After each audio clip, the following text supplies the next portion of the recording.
All right, welcome everybody to our meeting this evening. All present, if you could please rise and join me in the pledge of allegiance. I pledge allegiance to the flag of the United States of America and to the republic for which it stands, one nation, under God, indivisible, with liberty and justice for all. Thank you. All right, I'd like to welcome everybody to our meeting this evening. We'll go ahead and start. Look for an approval of the agenda. So moved. Second. Roll call vote. Commissioner Incy, Yes. Commissioner Nelson, Yes. Commissioner Sudich, Yes. Commissioner Wiltie, Yes. Chairman Urbina. Yes. Any upcoming commissioner absences to be made aware of? Seeing none, we'll move to communications. Tanya? No communications other than the cards that I left for each of you. Thank you. Next, we'll look for a motion to approve the minutes for our November 28th meeting. So moved. Second. Roll call vote. Commissioner Incy, Yes. Commissioner Nelson, Yes. Commissioner Sudich, Yes. Commissioner Wiltie, Yes. Chairman Urbina. Yes. That leads us to vouchers. Move that we approve accounts payable vouchers 200,399 through 200,450, payroll vouchers 200,451 through 200,467 as outlined in the agenda, and ACH payroll transfers for a grand total of $2,843,552.46. Second. Roll call vote, please. Commissioner Incy, Yes. Commissioner Nelson, Yes. Commissioner Sudich, Yes. Commissioner Wiltie, Yes. Chairman Urbina. Yes. I did speak with Jake from the union or the local earlier, and there's no report for this evening unless someone present has something. No, okay. That gets us to chief's reports. All right, I'm gonna start with Chief Black on the 5-0. Thank you. Good evening. So just a little, 5-0 is coming together well. We're still doing very well with the insurance company as far as our relationship and their willingness to continue to support us and help us and pay for things. So we're very appreciative of that. We had a great opportunity for the structural engineer to come through and take a look at damage that happened to the building from that standpoint. As well as we were able to tour the building with architects so that they can continue to help us with scope of work as we get ready to figure out the best way to put that back together. And we've got a couple of different ways that we're looking at that. So we'll be continuing to work with them and see areas that where we can improve it and kind of modernize it somewhat, as well as some infrastructure things as well. So more of that to come in early next year. We're busy packing and tomorrow is meeting day. And so we'll be moving to our new facility. You'll see an email out tomorrow just stating where the address of the new facility is and come visit and take a look and see what we're up to and continuing to move forward there. But everybody's spirits are good and everybody's up for the excitement and the challenge of a nice move. So, end of report. Yeah, just a little tag on that. We got the engineer come and Rice Miller just trying to figure out, do we just put it back together or do we, how big do we go, right? That depends on cost. So we've asked a little bit for a little bit of a la carte because I don't think we're going to be able to make all our wildest dreams come true and redo this entire building. It's going to be something like $10 million. We can't use that much bond. We don't have that. And we also don't want to just put it back the way it was. So we use levy, we use bond, how much it's going to be, what do we need to update, what do we need? So the architect's going to try to give us everything in between and we'll try to figure it out together on what we do. I think it's going to swing a lot closer to just putting it back together. I don't know where else we're going to get money. So, we'll be able to make some improvements, but I don't think we're gonna be able to reinvent this building. But more to come as we try to evaluate that, put the pieces together. Chief Oldenburg. Good evening, Commissioners. I'd like to give you a quick update on the lateral hiring process. I've been updating you on months previous as well. As of right now, we're at 31 applicants. We held our 2 informational meetings last week, an hour apiece. They were received very well. It was to all the prospective candidates. It was an open forum, and then anybody else who was interested. And so we had 16 attendees the first day and 18 the second. The process is open through December 15th, so I anticipate even more candidates before we close. So we are looking to fill 7 vacancies that we're going to get next year through retirements. And so we're very pleased with the applicant pool. It's about 50%, I think, or more is out of state. The other 50's Tacoma. I'll tell you, whoever doesn't get hired, that's how many you not hire though? What's that? 7. Just 7? 7. Not gonna do any overage or anything? We've had pretty good success of people completing our academy, so it'll be close to 7. All right, Chief Booth. All right. As you'll remember, since I took this position, we've been working with, trying to determine how we wanted to engage the community in community preparedness, emergency preparedness. As you'll remember, since, late 22, we hosted 3 CERT classes. CERT stands for Community Emergency Response Teams. And we've kind of been back and forth about, do we want to host a CERT team within the district? What best serves the community's needs? And I know it's taken a really long time to get here, but DEM has agreed to host a deployable CERT team. So they are going to be hosting a CERT team of those within our community that are interested. And I'm going to be pivoting and really leaning into overall community emergency preparedness. And I think the areas that we can really move the needle over community resilience is in the areas of wildland, urban interface fire mitigation through the FireWise education program, and then just general disaster preparation at the household and at the neighborhood and community level. So I'm going to be really leaning into that. DEM, partnering with DEM to transition those CERT members that we've trained and equipped and get them to stand up a team underneath DEM. I've met with all the relevant stakeholders. They are encouraged and excited about that new prospect. And so continuing to work with DEM on any number of things, but bringing both the PCNet curriculum, which is in essence very similar to CERT, and then continuing to offer education and CERT training programs. We do have a draft policy in place. I hope to have that finalized and put to paper by the end of the calendar year about how we're going to engage the community, big picture. Yeah. That's it for me. All right, Chief Meyer. All right, good evening. Last meeting, we talked about we were going to participate in MCI drill at the Women's Corrections Facility. So on Thursday, November 30th, we participated in a joint partnership with the staff at the Women's Correction Facility. DC Dumas did an excellent job of setting this up and partnering with the corrections staff. Chief Oldenburg, Chief Johnson, Chief Booth, and myself participated, and various crews did. It was an MCI drill that was an explosion in one of their kitchens. And we worked with their staff to exercise their plan and their process using the ICS structure, and it was greatly appreciated. Once we did that, I think we were there for about 2 hours of the drill, and then we had an after action review, and then they fed us. So that was the most important part of the day. But very well attended and very well received, and we've offered our support in the future for them. So unless there's any questions about that, that's the end of my report. All right, well, I'm on the Washington Fire Chiefs Legislative Committee, and we set our agenda today. It's going to be a short session, just a 60-day session this time. So we're watching, funding, tips from cities have been a big deal. I'm going to meet with the city about that, see if they have any plans on using that as a funding formula, because it hurts fire districts. We're also looking for exemptions from those. So that's part of what we'll be working on as fire chiefs and fire commissioners this year.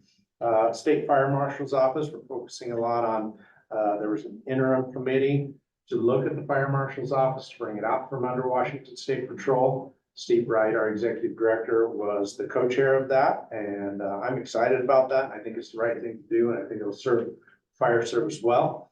And so we'll be focusing on that and, just general firefighter health and safety and mental health. But we have co-sponsored with the fire commissioners a legislative day on January 23rd, so I will be attending that. This has taken almost 3 years to get over the finish line, and I don't want to dance and spike the ball before I get over the finish line, but our CAD with South Kitsap, Chief Meyer and I had a demonstration with the two dispatches on a Zoom call where they each dispatched calls, and we were able to see the CAD notes, and each dispatch is able to do it seamlessly now. So we're pretty excited about that with South Kitsap, that we'll be able to, in the past, it was phone calls, literally 10, 12-minute delays before getting each other on, and then it's gonna be just seamless, like we're on the same dispatch now. So I think we're gonna be able to get it over the finish line in January. So that's a big win for us. I'm also on a committee with the Pierce County Fire Chiefs on call processing time with South Sound 911. I met with them this last week to define call answering and call processing time to have the same definition. And then we're gonna start monitoring that for 3 months so that we can get some data analytics done on that, so that we know the entire continuum. We've just been focusing on turnout and response times, and we're noticing that it's taking a long time, and we just wanted clear definitions of what a call answering is, what call processing is, how we monitor them, and then we want them to report it. So they're doing that, starting in January for us. Also with the county chiefs, because of the Pierce County Peace Sword dissolving tonight, we learned a lot as chiefs about a county master agreement and all I think we're up to 40 some ILAs attached to it that a lot of chiefs didn't even know existed. So I'm leading a subcommittee there to look into them all and bring them to the Pierce County Fire Chiefs and update them or get rid of them. So that's gonna take a little bit of time. That's all I have for chief updates. Thank you, Chief. Any questions? Any standing committee reports? Seeing none. I don't have anything for a chairman's report this evening. That leads us to the bond update. Chief Johnson. Good morning, evening, everybody. All runs together. So once again, I'll just kind of run through the projects for you. Obviously starting training campus. So put some questions out there to the county. We're really close. Both buildings, they're two separate permits, the training tower and the support building. So we're waiting on the final, that's sitting on the reviewer's desk, is the septic approval.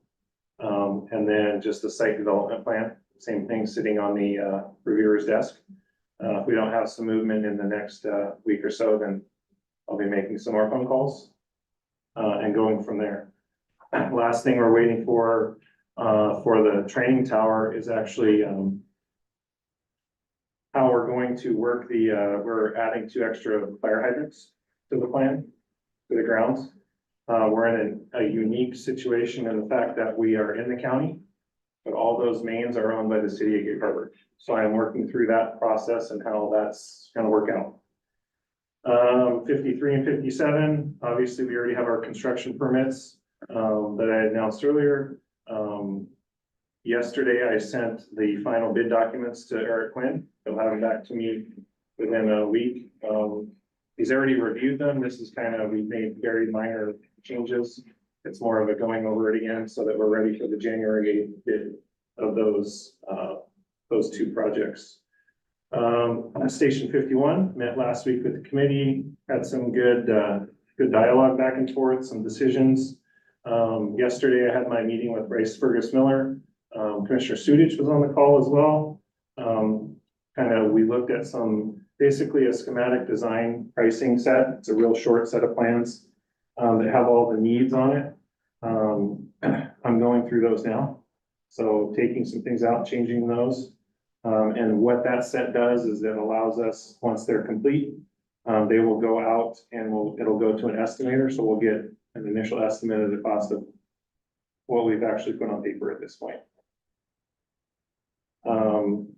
Working with Penlight, along with the new building, the transformer line that goes across our drill ground goes to the transformer behind the station. I need that line gone and I need a bigger transformer because the building's bigger. So today I actually met with Penlight and started that process. She was very eager to meet with me next week to get it done. And I let her know that we're probably a year and a half away. So our meeting is now after the first of the year. Last week, I went around with, once Bryce Fergus Miller was here in the building to look at 50. I met them, we walked around 51 with our civil engineer. We stopped at 54 because we're looking at that as a potential logistics building. And then we came to the training ground and showed them all those things that had happened with those specific projects in relation to the civil engineering part. The training campus last week, right after the meeting, or before the meeting, I had to locate down, so it was more walking around, verifying where those things were. Other than that, it's all the little things that are coming up as we move closer and closer to finally moving one of these projects along to bid. Followed very quickly, probably within a month and a half of the first is the second. And then once that starts, it'll just be a cascading effect of it's all gonna start happening very soon. And then the last piece for 51, next week, next Thursday, 21st, we're actually going, Central Kitsap has done the same thing we did. They're about 2 years ahead of us. They did a bond, they're redoing, building new stations, remodeling, all those things. So we're gonna go up and see a building that's complete from the bond, one that's almost done, and then some buildings that are in various stages of their build out next week. So, end of my report, if you don't have any questions. Is there gonna be on station 54 for the logistics building? Is there any type of remodeling going on there? Or We have no idea yet. It's still conceptual, seeing what we can do and what it would actually be. Yeah. Remodel, potentially another, a pre-engineered steel building in the back parking lot as well. We're looking at all the options for that building, or for that, the logistics building at 54. I guess I would wonder out loud, hypothetically, if everything works out on the logistic building. I assume at night, nobody's gonna be even near it. Obviously, it's gonna have an alarm. I would be concerned of people breaking in. More of a concern than our building that sits at our current shop in those buildings. It's the same scenario. There's no one there. It's still alarmed and everything else. It would still the same. I'm wondering out loud. Yeah, It's down there kind of by itself. There's not a lot of traffic there. And it's tucked back a little bit. I think it's a good idea. I'm just asking the question. So, yeah, and it would, it's gonna require fencing and there'll be alarm, all those things will take place there. okay. For the building. Yeah. Anything else? Thank you, Chief. Thank you. All right. Next on the agenda, we have a presentation. The 2023 Hawaii wildfires and our FEMA deployment. Yeah, so I'd like to introduce or welcome Lieutenant Paul Stark. So Lieutenant Paul Stark, Jeff North, and Bob Witherspoon are members of the Washington State FEMA USAR Task Force. That has a sponsoring agency of Pierce County DEM.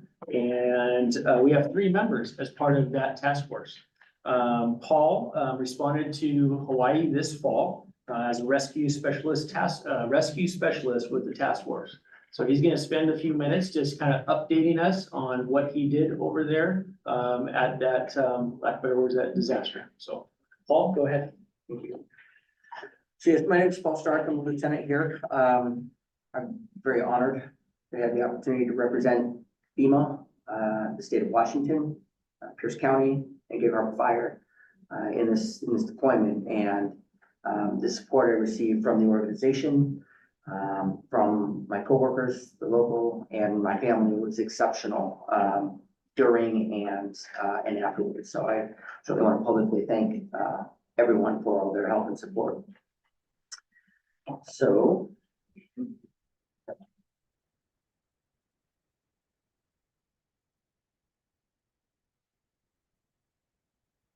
So in Maui in 2023.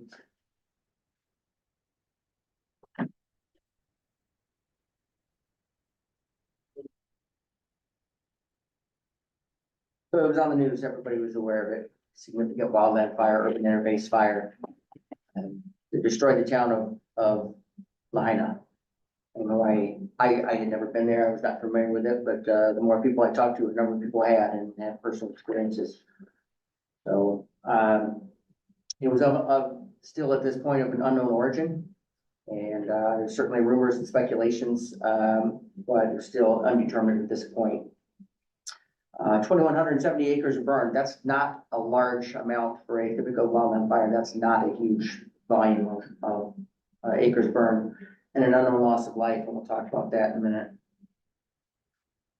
This is the downtown waterfront. This is one of the pictures you saw as it was happening. This is the downtown. This is a two-way street. This just gives you a picture of the chaos that ensued during this event and the time. This is a picture of the banyan tree. Those who have been there are familiar with this legendary banyan tree. It's, I don't know, very, very old, great, efforts were made to save this, and it's alive. It's going to survive. The banyan tree. The devastation was incredible. I've been involved in the fire service for a long time, been involved in wildland fires. The volume of complete and total devastation was like I had never seen before. Just more pictures. There's some throughout. As you have questions, please certainly don't hesitate to ask. You can see there was virtually, unless it was concrete or it was an appliance, there was nothing left over about 3 or 4 feet tall. Maui Fire Department is a very large fire department, and it is an island. They do everything. They are a complete fire service. Tech rescue, water, all aspects, wildland, they do it all. They're a very large department.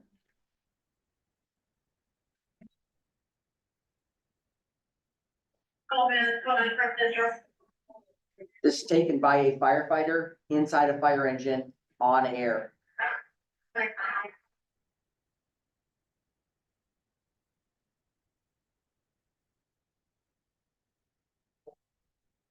We got to meet, I believe it was this firefighter we got to talk to on about day 3 and tell this story here in just a minute. This was unprecedented 60-mile-an-hour winds.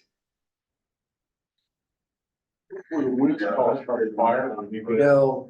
there was a hurricane to the west and to southwest, and there was a low pressure system that was sitting over our area that caused these exceptional winds. So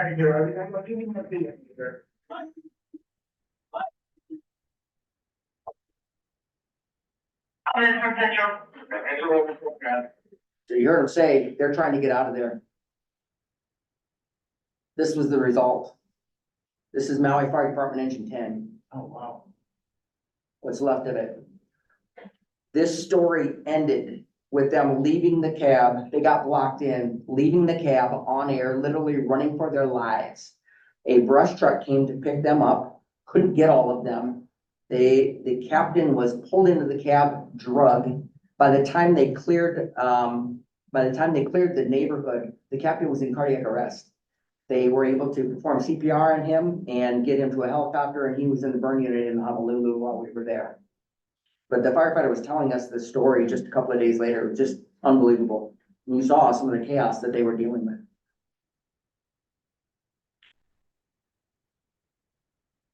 This is a brush truck. You see the hose on the corner there. It gives you an idea of what they were trying, doing everything they could. This is what was left of a brush truck. It wasn't the same one that rescued them. This is a different one. But those of you who've seen vehicle fires before, you've not seen this. This is one of the things, so many of these, there's certainly a number of aluminum parts on vehicles that were all completely melted and just in puddles under all these vehicles. So we'll talk about FEMA a little bit, just a little bit of understanding. So in the FEMA system, there are 28 teams nationwide that I'll get into the specifics of our team. We are one of 28 nationwide. Some departments, the bigger departments in the country, New York City, Los Angeles County, Denver, Houston, their teams are made up of mostly firefighters contained within their organization. In single jurisdictions. The authority having jurisdiction, it's important to understand this because in the event that a disaster occurs within the confines of Gig Harbor Fire, we are the authority having jurisdiction. Unless it has to do with federal law enforcement, if it's a terrorist act where the FBI would be coming in, they will come in and take it over. Other than that, it's ours. We own it. You as the board would be making the decisions about the rules of engagement and what would be done. It's important to understand that because we'll get into that here in just a second. Mostly because of this, FEMA has gotten a bad reputation over the years in disasters. Understand what FEMA is. FEMA is a resource. FEMA doesn't just come in and take over. FEMA is there. You have to ask them. If you want them to come in and take it over, they will. And they'll bring in teams that do this all the time, that have done this for many years and will manage the incident for you. But they will not just come in. They are a resource. If you want helicopters, call FEMA, they'll get you helicopters, but they don't come in and just take over. That's kind of a misconception that a lot of, that we've heard on the news over the years. Katrina was the notorious one. FEMA took a lot of heat about Katrina, unjustly so. Pictures, it was made very clear by our task force leader, no pictures. No pictures on social media. We were told very clearly, you're going home. If you put one picture up, you're going home. And obviously to control the social media aspects of it. Reports you heard about FEMA, you heard about them playing golf, fine dining, all these things, completely unfounded. We'll talk about accommodations here in just a second. So the local economy, all reservations on the island were canceled initially. So we were put up at a very nice hotel. If we weren't there, the hotel would have nobody there. And there were several of them in the area as well. So we were doing whatever we could. There was no tourism going on. And as you are all mostly aware, that tourism is Hawaii's primary means of income. So it's very important to them. We use a lot of local vendors when we can. Again, there were no tourists there. So we got food services, other services. We had tires, mechanics, heavy equipment operators. We're doing everything we could to employ the local vendors to keep the local economy going as best we could. So the Washington State Task Force. So Chief Meyer already addressed it, that Pierce County, or the DEM, is the host agency. What is unusual is our team is made up of over 40 agencies between King and Pierce County. We are primarily, so that makes us a multi-jurisdictional team. The team as a whole consists of over 200 people and is primarily firefighters, law enforcement. There are a couple of physicians, a couple of engineers, a couple of other civilian positions, but primarily firefighters and police officers. When a type 1 team deploys, there are 70 of us that deploy. Alright, so this deployment, there was actually 84 of us because FEMA allowed us some more support staff. I'll get into it a little bit. We were supporting other teams. There were K9 teams from all over the country that came and were functioning underneath our umbrella. So we were responsible for logistics for them as well, feeding them, sleeping them. So FEMA gave us a little bit of some extra help, but a typical deployment of a type 1 team is 70 members. The task force is structured, much like our organization is. It's based on NIMS. We operate under NIMS. So we work with teams again from all over the country. We work with, public entities from all over the country and from the state of Hawaii. So NIMS is the common, operating picture that we operate under. We have a task force leader. We have one individual who's responsible for 70 of us. He's a battalion chief with, Tacoma Fire.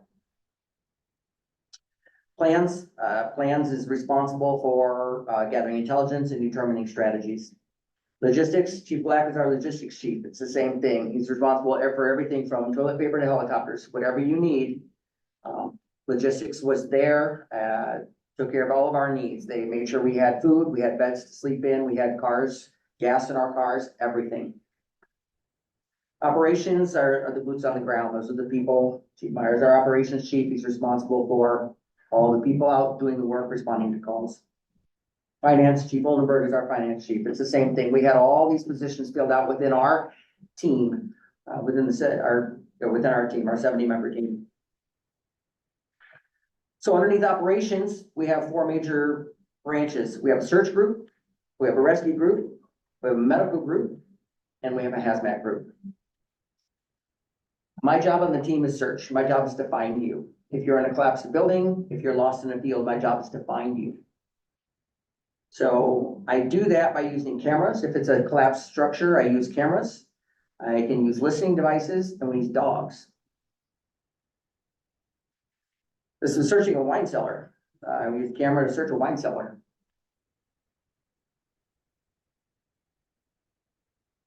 You can see this is in the middle of a debris field. So the city of Lahaina is not very long. It's about 3 miles long. It was divided up into 2 groups. This is typical. This is all part of NIMS.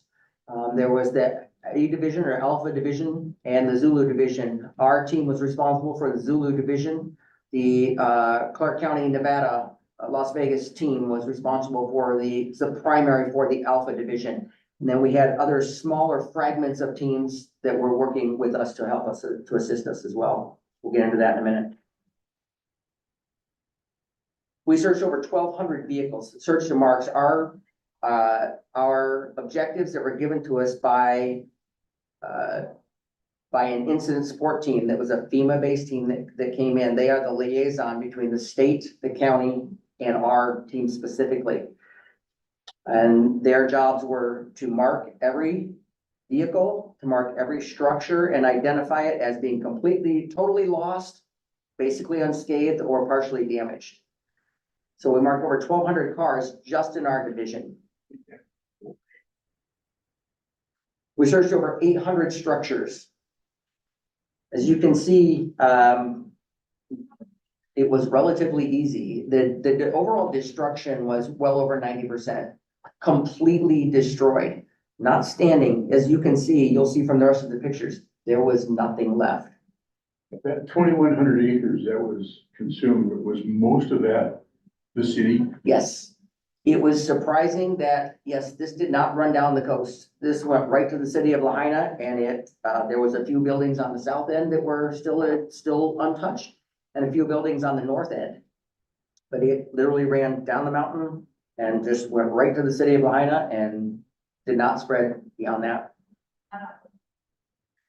You can see the devastation. I mean, anything you can imagine, the cars, the electrical poles, everything. Waterfront homes, multi-million-dollar homes. Fire does not discriminate. It doesn't care.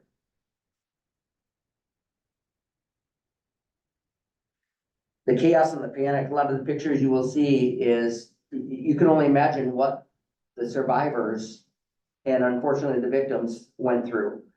Nobody would ever park their car like that. Well, hopefully not. Marking some of I told you we have engineers on the team. Before we would search some of these structures, the engineers would go through and look at them, and we would mark them up. That this told everybody around that our task force had been there, our engineers had been there, when they were there, and the box indicates that this structure is stable. Meaning what's left of it is not gonna fall down on us. So that tells us we can go in and search this. collapsed structures, commercial structures. So I talked about dogs. This was another unique scenario, which we'll get into here in a minute. In the FEMA system, there are two types of dogs. There are live find dogs and there are human remains dogs. The live find dogs are when there's like an earthquake, things like that, they'll bring in live find dogs. These dogs are all very highly trained. They're certified by FEMA. They qualify at least once a year on a significant qualification. I believe they have to qualify, or they have to prove training every month. In the FEMA system, there's 78 human remains dogs that are certified. We had 43 of them working for us in Maui. From California, Riverside, Oakland, LA City, LA County, Utah, Colorado, Maryland, Indiana, Pennsylvania, with Washington, 2 teams from Florida, Nevada, Texas, 2 teams from Texas, Ohio, and others. They're from literally all over the country. Lots of breeds, primarily they were labs and they were Belgian Malinois. There were a few dogs that were rescued, but there is no one specific breed. And you see the dogs working. It's an incredible experience. I could go on and on about what I learned about dogs and watching the dogs. The reality is, if you are trapped in a disaster, a dog is what's gonna find you. It's not gonna be me, it's not gonna be with my cameras and things. Those are great. The dogs are gonna find you and they're gonna tell me that there's somebody in there and then I'll try and find them at that point. Working structures, this was a structure that, this is one of the tragedies. There were 7 people. This was a machine shop. 7 people ran for their lives and died in the back of that building. Again, the dogs are very highly trained. Dogs are trained to climb ladders. This was a 2-story building. This was a movie theater up top. There was nothing left. But we needed to make sure that nobody sought refuge in that movie theater. So put a dog up there and dog climbed up and searched it, came back down. One of the unique things was foot care and keeping them cool. When a dog starts panting, a dog is not scenting. So it was 90 degrees and humid every day. So these dogs had about 10 minutes where they could search an area and then they had to go back in their minivan. Every dog or every dog team, sometimes there were 2, had a minivan. So we had 40 minivans just for the dogs to keep the dogs cool. The dogs would go back in there, they go in their cage, they cool down for a half hour, they come back out, they search for 10 minutes and they're back inside. The care of the dogs, again, it was just amazing. There was a vet there who I don't think slept for 3 weeks. Dogs alert by barking. FEMA dogs are all trained to alert by barking.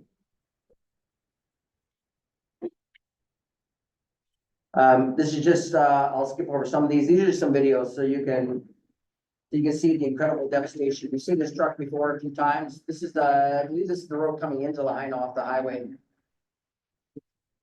Old Mission here. Right to your left is where that fire engine was. They went in there and that tree blocked the road so they couldn't get out. Trapped them in there.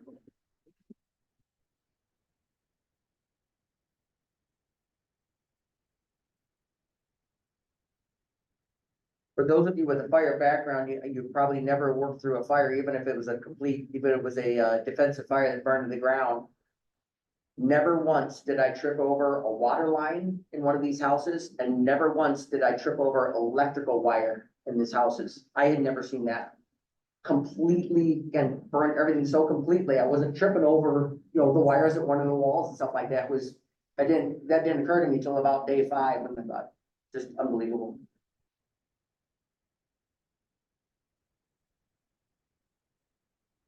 You see the building to the left was untouched. That ironically was there were relatives, there were urns in there. Sorry, that was a mortuary. Urns in there that went back, ran into a police officer. His grandparents were there. And he was extremely glad. We had nothing to do with it, but he was very sensitive about searching it. There was no damage done to the building. It was locked up. We said, look, we probably need to get in there and search it. And he was if you have to, but he was very clear that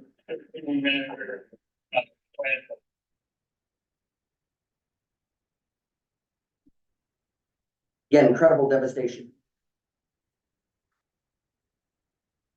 Again, you see the panic too, cars in the middle of the road. By the time we got there within 72 hours. They had already cleared most of the road. They had loaders and street sweepers. They had cleared most of the road already, the main arteries. So we were able to get around pretty well.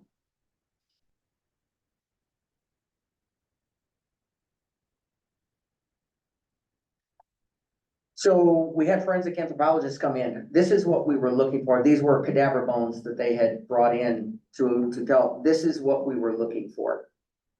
It was, you know, you would have no idea. This just looks like any other part of, you know, of fire debris. So the forensic anthropologist, so what we learned from them is what I'll tell you is there are people who will never be found. They were completely consumed. A cremation, the temperatures in a cremation are 13 to 1600 degrees. That's typically what they cremate someone at. Temperatures here reach 26 to 3000 degrees. So typically if there's anything left, you can get DNA out of teeth and bones. But there has to be some moisture left. At 2600 degrees, there was no moisture left, so it really wasn't an option. And talk about it here in just a second. So these are the anthropologists. A dog hit there. And so they ended up finding someone underneath that vehicle. But this off to the left on the second floor was the dentist's office. So even if we found teeth, all the dental records are right there. We have no idea. But as we left, there was new life. It had already started to come back. There were banana trees that had already leaked out. It was pretty incredible. So I could go on and tell you stories. It was an incredible experience. I'm very humbled and honored to have been able to have had that opportunity to do that. If you have any questions. What was the final death toll? 115 when we left. I have not looked at updating it. The original reports were 1,000. And what happened was when the incident occurred, 1,000 cell phones shut off. Within 24 hours, 500 came back on.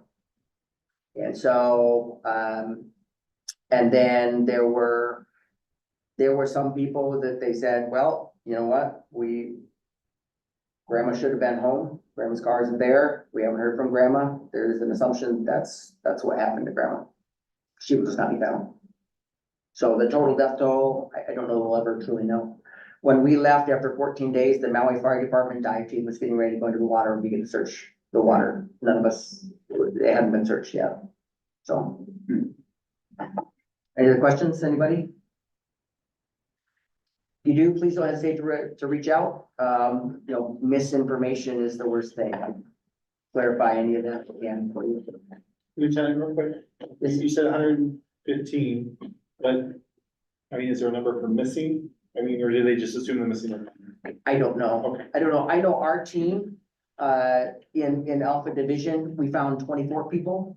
And the Zulu or Alpha Division with the Nevada team found 35. A lot of obvious people had been removed by Maui PD before we got there. So these our objective wasn't, everybody knew there were probably no live victims to be found. So, thank you. Thank you. So Paul is also going to be making a presentation to Gig Harbor Rotary Morning in January. So he's going to be also doing that there. So thank you, Paul. Thank you. Yeah, thank you.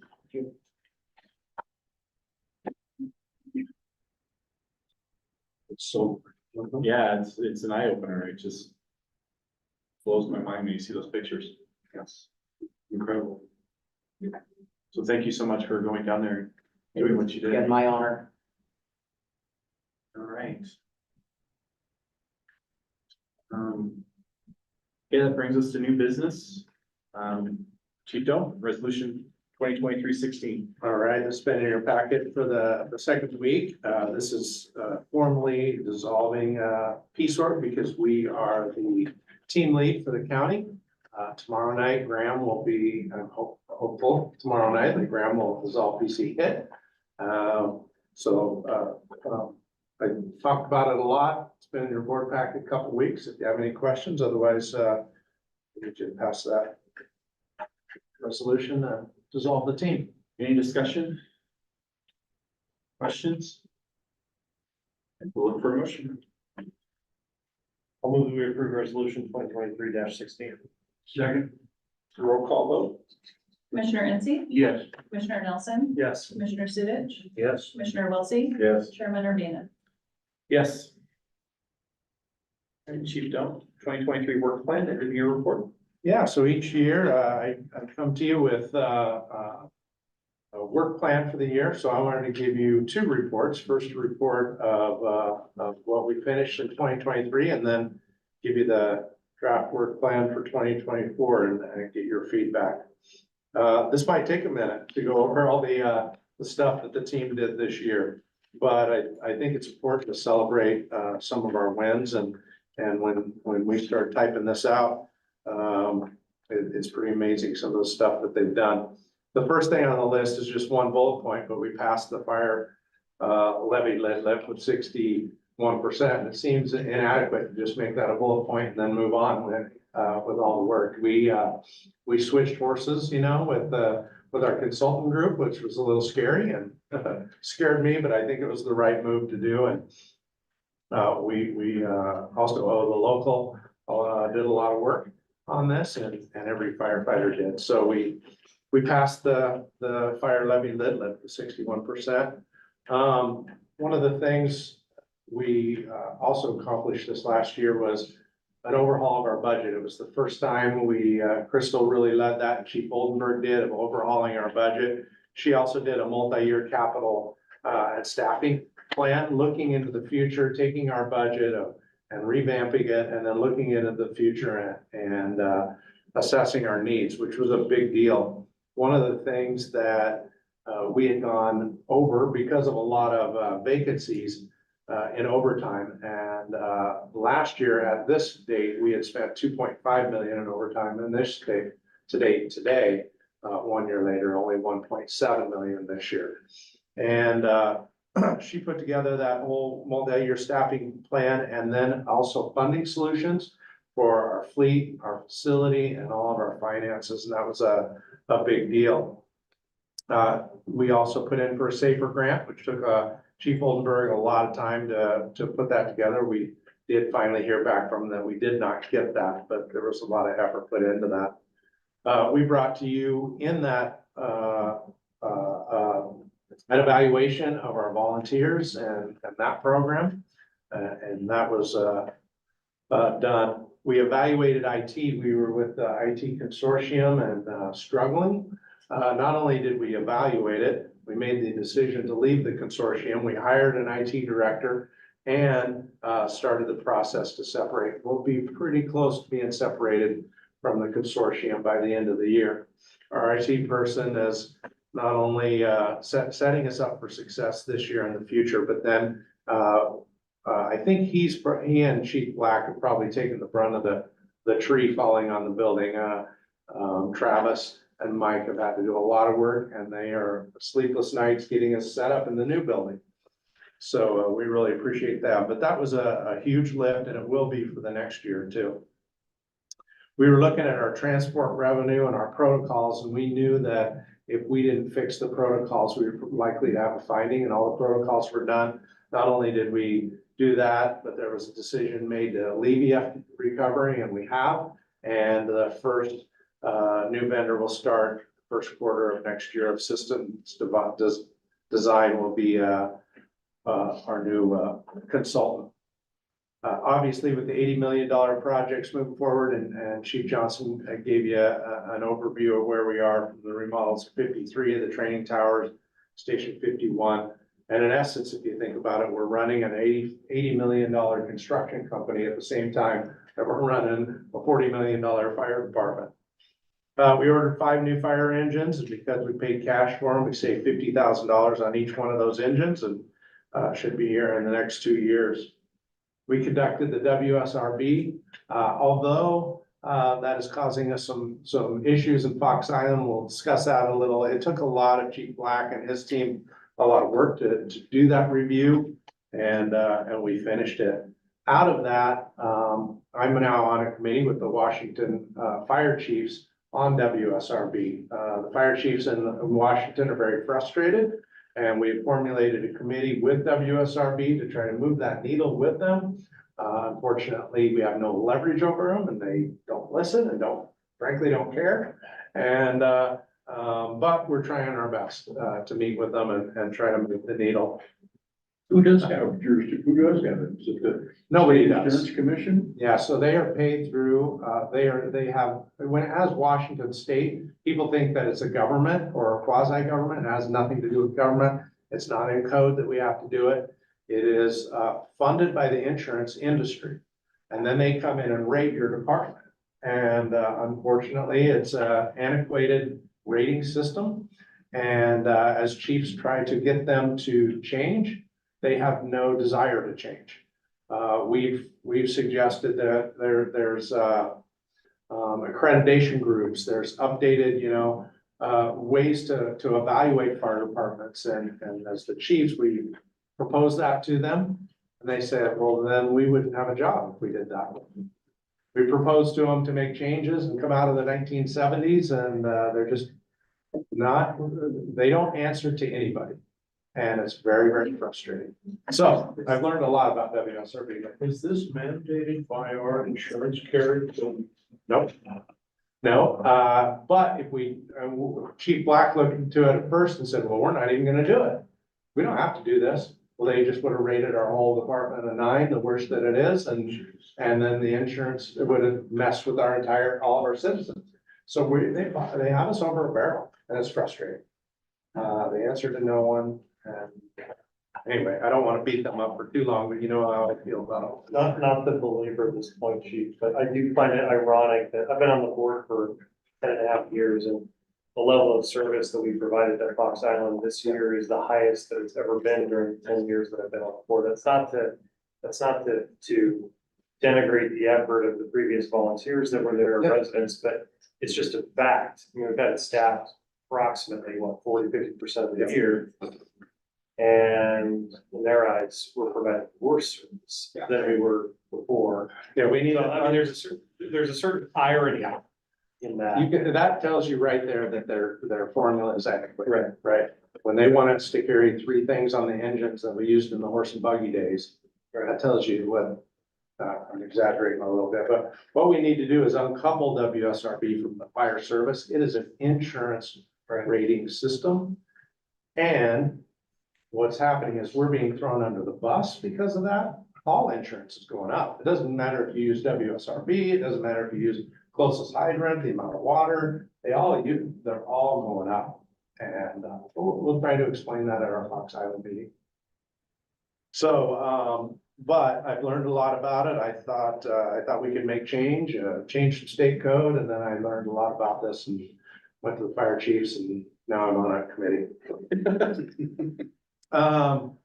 PSOR PC hit, that we had an outside consultant come in and look at PSOR PC hit. We had the consultants give us some recommendations, and they did a really good job. But as chiefs, we just decided that this was a broken system that we needed to dissolve and run it like we do everything else. From EMS, we run to our level of service, and we ask our neighbors for help. And this consortium where we pay into one and then just wasn't working. And but we evaluated it. We made a decision to dissolve it. All the agencies have written a letter to withdraw. All the assets, all the money has been returned and is being returned today and tomorrow. We did that today. We're updating run cards right now. Through this, like I said, the county chiefs have found that this master agreement and all the ILAs need some work, because there was a lot of things in this ILA that we weren't following, and we need to look at them all. So I'm, unfortunately have to lead that committee also for the county chiefs and look at our master agreements countywide and our mutual aid agreements. With that, the Washington State Patrol, I don't want to go too deep, is responsible or in command, it says in state code, of hazardous materials. This has caused a new look at that. And the Washington Fire Chiefs, like I said, Steve Wright is on a committee to bring the fire marshal out from under the Washington State Patrol. And because of this issue that has been raised, we're looking at hazmat falling with underneath the fire marshal and how we fund it, how we create teams, how we can get federal reimbursement. So some good came out of that too. Through the cruise, there was a recommendation to do some dash cam videos, and we have been working with coming to a happy medium, and we made a decision to allow on Battalion 51. We're putting lots of sideboards around it and how that's done, but we did order that. We put the policies in place, the procedures in place, and next year the battalion chiefs will have some dash cams on their rigs. We negotiated a driver operator program. Well, now we had to create a driver operator program. So we had to establish it, create it, test for it, and then put the list and make the assignments. And that'll happen in January 1. We were working on a regional physician program. We decided to not do a consortium, but a lot of us are using the same doctors, and we're getting some economy of scale there and partnering, although we're not creating a consortium, which I think is the right choice. Boy, a lot to do with emergency management. Chief Booth has been very busy. I think that our emergency management had been kind of put on the back shelf, and he has had to do a lot from our MAC. You know, our MAC was destroyed here, just the physical facility. We have decided probably not to rebuild that it's a new day. Chief Booth's been working on the county on a MAC ops plan. And he's continued to build a relationship with the Department of Emergency Management. You know, I know a lot of, like, Tacoma is moving away from DEM. Well, I think that creates an opportunity for us because we're not big enough. We're not a big enough city or fire department that we need them, but it's creating a resource for us, and Chief Booth's done a great job. He spoke to you today about Parrot and CERT and what we've done there and the work he's doing on disaster preparedness. We did have as a goal to revamp our performance evaluation. We have decided with the new HR director and just some of our new software is coming on to pause that, and we may be able to do that next year. This year, we hired a new HR program manager, a new fleet mechanic. We conducted a promotional process for lieutenant, battalion chiefs, and division chiefs.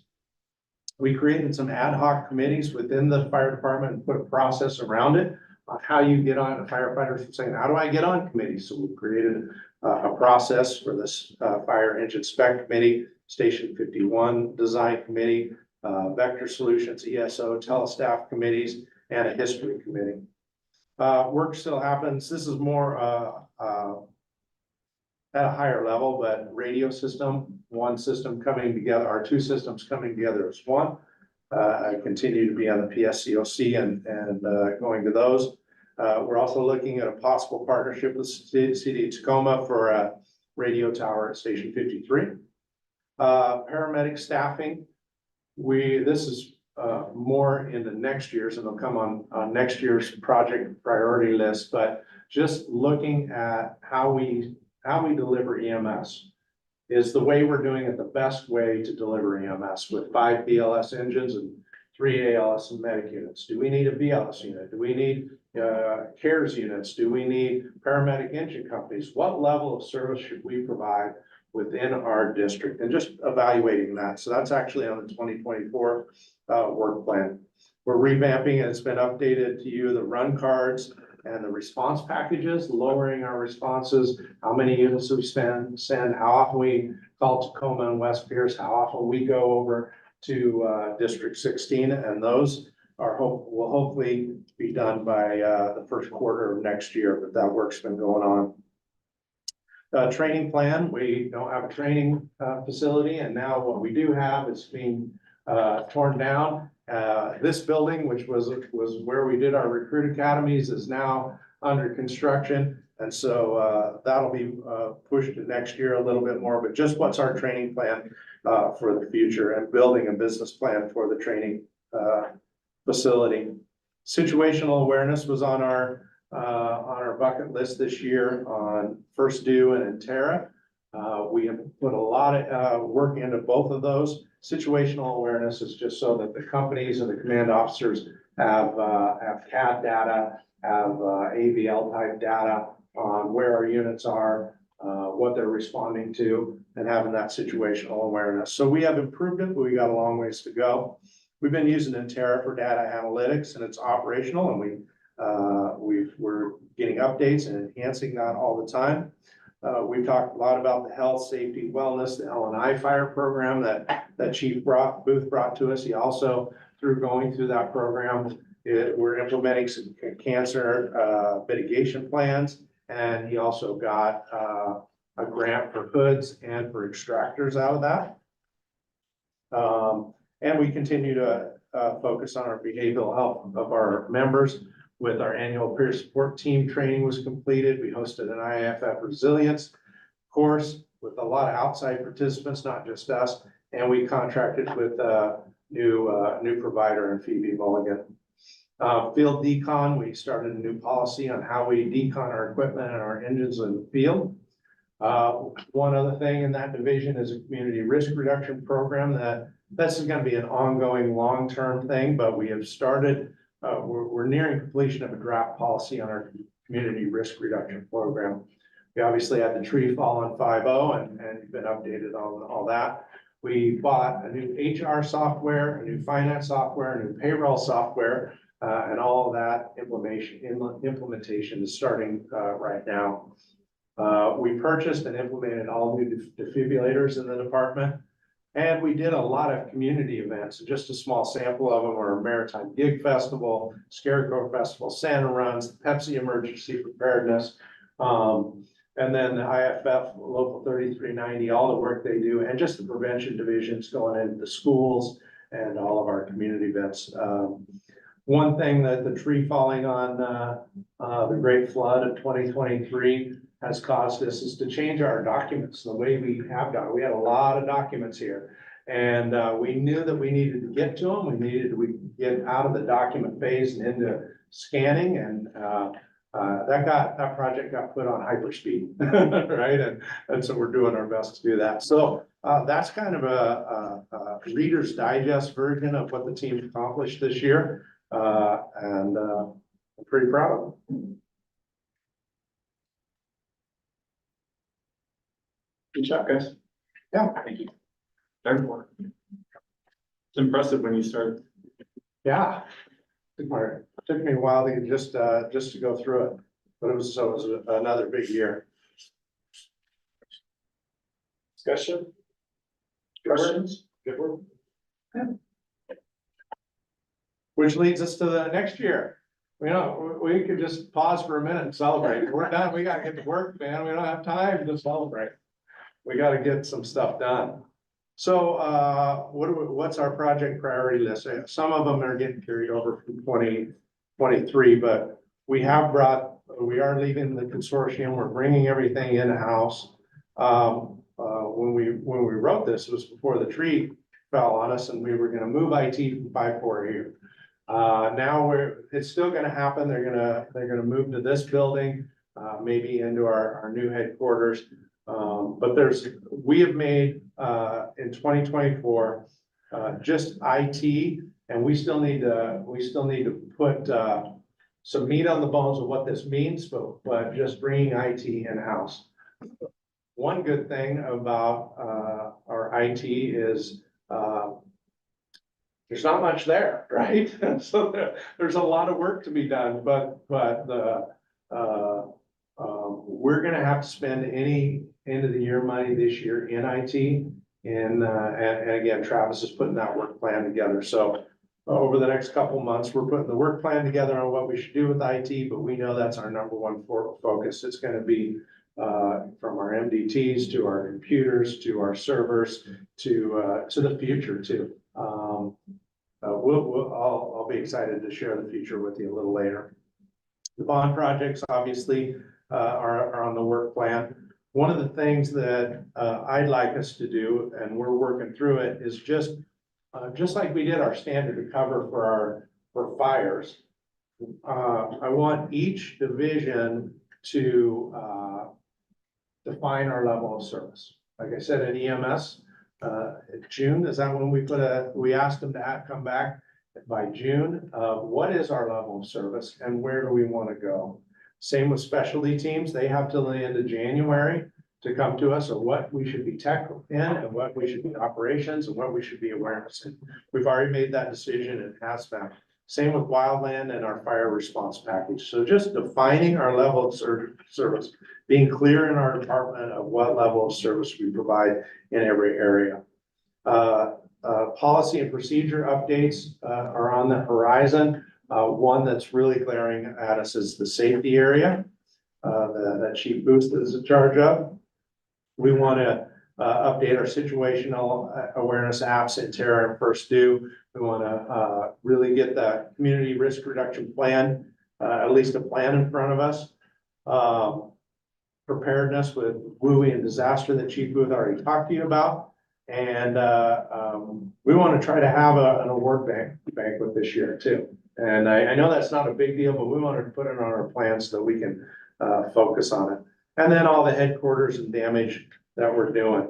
We have a lot of division priority plans that I won't go into, but it's like the UKG software and the Tyler Finance software hiring, putting a new promotional list together, substance abuse policy, a staffing study, hiring, promotion. We already went over those. A business plan for the training campus. We're going to build a training building, but we need a business plan for long term for that. We already talked about the MAC L&I ops plan, MAC and ops plan, the L&I fire program, water supply and hydrants. I don't want to go too long into this, but where I came from, and it took 12 years to get it over the finish line, and we only had one water system in Boise. I think we have 33 in Gig Harbor. Just the repair and the maintenance of fire hydrants. That should be the owner's responsibility of making sure that it has the water it should have, that it should be repaired, it should be maintenance, not the fire department. And we're trying to move that back to the owners. Like I said, it took me almost 12 years with only one water system in Boise. So I think this is going to be a 100-year plan, but we're going to start it today. Giving them back to them, making sure they know it's their responsibility, making sure that they're aware that those things have to work. They have to maintenance them and supply them and make sure the water is there. Safety and PFAS is a big deal that we're focusing on. We want to have discussion with you about burn permits on our level of service. Should we be providing burn permits? And should that service happen anymore? So we'll bring that to you this year. Logistics is, we got a fleet plan. We got type 1 engines ordered. We got type 3 engines showing up and a medic unit. And we're ordering some more. We got station 53 and 57, the moves, storage, radio plan, SCBA replacements will be coming here, and then station 54. So that's a high level look at our 2024 work plan. If I had to say, it's a lot of it is executing the last 3 years of change, and it's time to execute on a lot of that. So unless you have any questions or feedback for us on things that you'd like us to focus on, that's our draft work plan for today. How many type 3s did we order? We have one has already been ordered. Are we ready to order a second one yet? We budgeted for a second one to order at early of 24. Yeah. What's the wait? Right at 2 years. Yeah. So, isn't one supposed to come here this year? We're due one here in December of 24. Oh, this. Well, you don't have anything going on, it sounds like, chief, so. Got this? You should get on another committee. Thank you for all you do. Okay, that gets us to our board chair election and committee assignments. Any discussion on chairmans for next year? I move that, Commissioner Urbina be board chairman for next year. Second.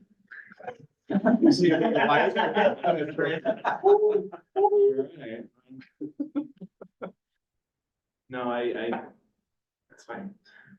So I guess we vote on that. Roll call vote. Commissioner Ensy, Oh, okay. You don't know, I'll nominate you. Commissioner Nelson, Absolutely, yes. Commissioner Sudich, Yes. Commissioner Wiltie, Yes. Chairman Urbina. Yes. Now, do we vote on the vice chair? Yep.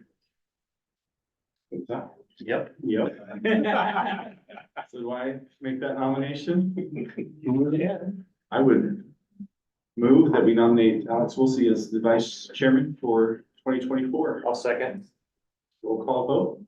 Commissioner Ensy, Yes. Commissioner Nelson, Yes. Commissioner Sudich, Yes. Commissioner Wiltie, Yes. Chairman Urbina. Yes. That wasn't very enthusiastic.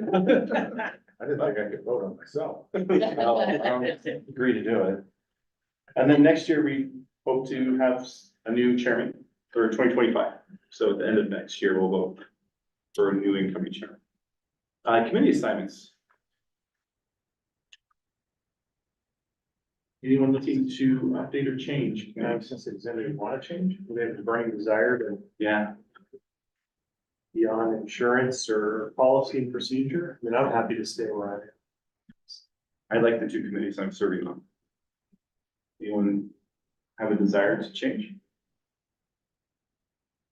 You know, we did away with it, but we had an ad hoc committee. And we did away with that. I think, Bryce, you may have been on that one too. For special projects, maybe that's something down the road we could talk about. I mean, there's so damn darn much going on that, I would say, Tom, if we need that, there's nothing prohibiting us from just creating, appointing that if there's a need. I don't think we have to do it at the beginning of the year. no, I didn't say we have to. Yeah. What I'm saying is, and I realize the chair can form any committee and appoint anybody to that committee. I'm just saying, maybe in the future, discuss it once we get into, I mean, I realize that all we're doing is building a couple of storage sheds, so it shouldn't be a big deal.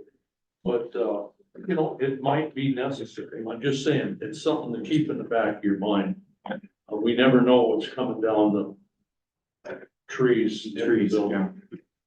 That's all I'm thinking. Right. So I guess are we good with status quo for next year? Looks like it. Any objections? Not seeing any. Do we need a formal motion on that? I think we just, if we're status quo, we're status quo. Just update the list and circulate it. Okay. And that leads us to new business item E, cancellation of our December 26th meeting. Well, move. All right, roll call vote. Commissioner Ensy, Yes. Commissioner Nelson, Yes. Commissioner Sudich, Merry Christmas. Commissioner Wiltie, Yes. Chairman Urbina. Yes. Here. I would just note that we historically have always canceled the second meeting in December because it inevitably falls right on the Christmas holiday. All right, that gets us to open public comment. State your name for the record. You'll have 3 minutes. Is there anyone online that, with a hand up? Somebody from the local is out there and, Tom Boyd. Okay. Does anyone present wish to? Thank you. Okay. All right, we'll move to good of the order. Any good of the order? Seeing none, any special interest, upcoming events?